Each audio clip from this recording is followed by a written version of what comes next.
Assalamualaikum warahmatullahi wabarakatuh. Selamat pagi, Puhaba Syedara. Kembali lagi bersama kami menemani Anda dalam Berita Aceh. Bersama saya, Elzira Felicia. Serangkaian berita aktual, tajam terpercaya kami sajikan untuk Anda. Berikut 3 pilihan berita utama pada pagi hari ini. Hujan yang mengguyur Aceh Singkil menyebabkan 2 sungai meluap hingga airnya menggenangi ratusan rumah di 14 desa.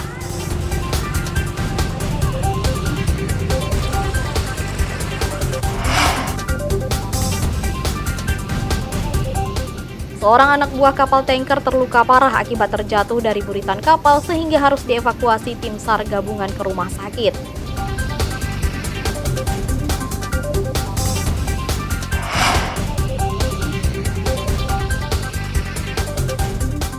Jumlah murid sekolah dasar ikut menggalang donasi untuk membantu rakyat Palestina yang tengah diamuk perang.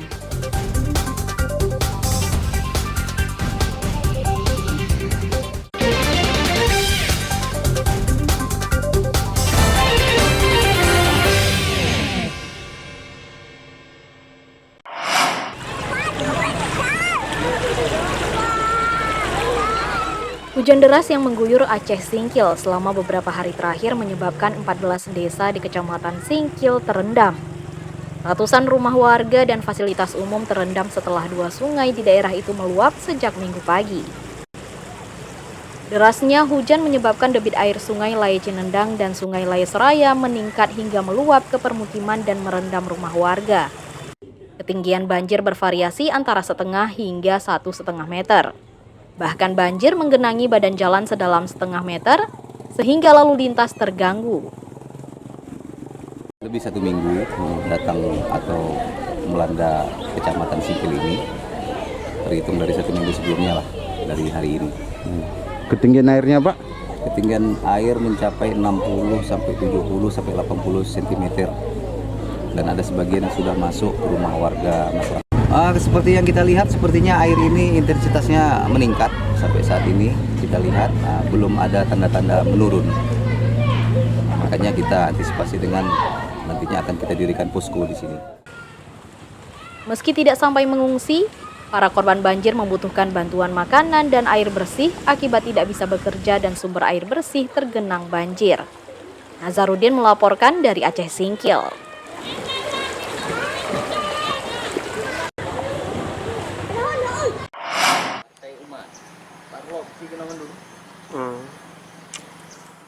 Sedikitnya 8 partai politik nasional tidak memenuhi kuota maksimal pengajuan bacalek. Sementara 5 dari 6 parpol lokal peserta pemilu 2024 di Kota Lok Semawe juga tidak mencapai kuota pengajuan bacalek yang didaftarkan ke KIP Kota Lok Semawe. Sementara itu, KIP Kota Lok Semawe menetapkan 426 orang bacalek masuk daftar calon tetap DCT calon anggota legislatif pemilu 2024 di Kota Lok Semawe. Jumlah caleg berkurang 28 orang dari daftar calon sementara, karena sebagian bacalek tidak melengkapi berkas pencalonan. Dari 426 bacalek yang ditetapkan melalui rapat pleno KIP Kota Lok Semawe, 271 diantaranya laki-laki, selebihnya atau 155 perempuan. Sejumlah parpol peserta pemilu tidak mengusulkan kembali bacalek pengganti dalam masa perbaikan dan pencermatan. Daftar calon tetap yang akan bertarung dalam pemilu di tahun 2024 dalam wilayah Kota Lok Semawe telah ditetapkan sebanyak 426 calon atau daftar calon tetap.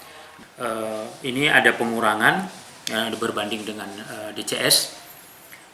Pada saat penetapan daftar calon sementara itu jumlahnya 432. Pengurangannya penyebabnya apa? Ada yang tidak lagi diajukan oleh partai politik, ada yang mundur, dan beberapa sebab yang lain. Di antaranya tidak melengkapi syarat sampai batas akhir pada saat penetapan DCT. Meski telah ditetapkan dalam DCT, para caleg harus melengkapi sejumlah persyaratan administrasi dalam waktu sebulan, seperti surat pengunduran diri dari aparatur desa atau ASN. Jika tidak, maka nama caleg akan dicoret dari DCT. Tim Liputan melaporkan dari Kota Lok Semawe.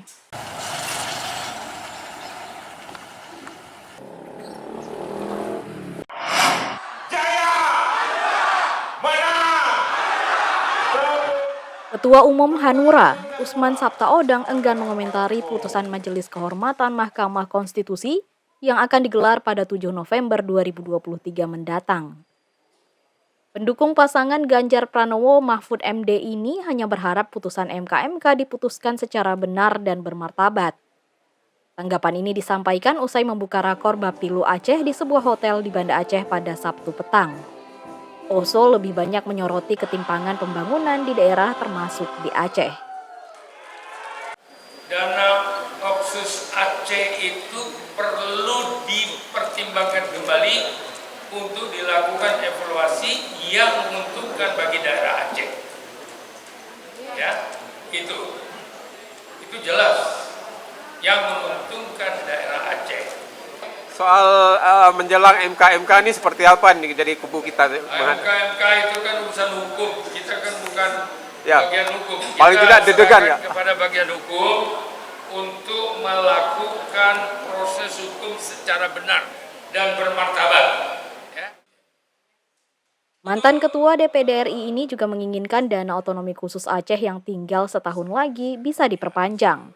Apalagi pembangunan di negeri Serambi Makkah belum maksimal memanfaatkan potensi sehingga membutuhkan pendampingan.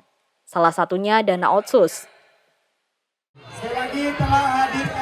Sebelumnya Baca Pres Anies Baswedan juga mengunjungi Aceh Utara dan kota Lok Sumawe. Selama di dua daerah itu, Anies menghadiri kenduri Maulid Akbar dan bertemu pendukungnya. Mantan Gubernur DKI Jakarta ini juga menyoroti implementasi Undang-Undang Pemerintah Aceh yang hingga saat ini belum berjalan maksimal. Sampaikan pada Ustaz Aceh. Ya, untuk nomor mempercepat teman-teman yang pada nomor. Kita ingin ya boleh bismillah dulu di dalam hati masing-masing. Ya bismillah doakan Allahumma sholli ala sayyidina Muhammad. Ya. Semoga bisa ke tanah suci. Amin. Amin. Artinya kalau Pak Anies terpilih sebagai presiden, dana otsus akan kita tutup ya. Ya, kita saksikan bersama. Yang kecil masukkan ke dalam panitia ya. Untuk yang kecil masukkan ke dalam top panitia ya. Kalau nggak diambil nanti. Usai menghadiri kenduri, Anies bertemu milenial Lok Sumawe untuk ngopi bareng. Anies menantang generasi muda Aceh berani bersaing dalam dunia kerja sehingga tidak terus ketinggalan. Mukhtaruddin Yaakob melaporkan dari Banda Aceh.